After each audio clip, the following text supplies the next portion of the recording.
اور ہم ہی نے تم کو ابتدا میں مٹی سے پیدا کیا، پھر تمہاری شکل و صورت بنائی، پھر فرشتوں کو حکم دیا کہ آدم کے آگے سجدہ کرو، تو سب نے سجدہ کیا لیکن ابلیس کہ وہ سجدہ کرنے والوں میں شامل نہ ہوا۔ اللہ نے فرمایا جب میں نے تجھ کو بھی حکم دیا تھا تو کس چیز نے تجھے سجدہ کرنے سے باز رکھا؟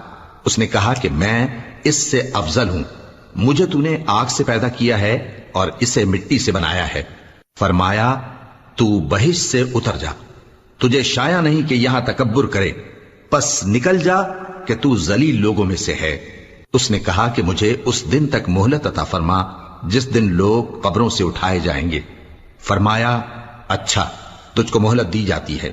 بولا کہ مجھے تو نے گمراہ کیا ہی ہے، میں بھی تیرے سیدھے رستے پر ان کو گمراہ کرنے کے لیے بیٹھوں گا، پھر ان کے آگے سے اور پیچھے سے اور دائیں سے اور بائیں سے غرض ہر طرف سے آؤں گا اور تو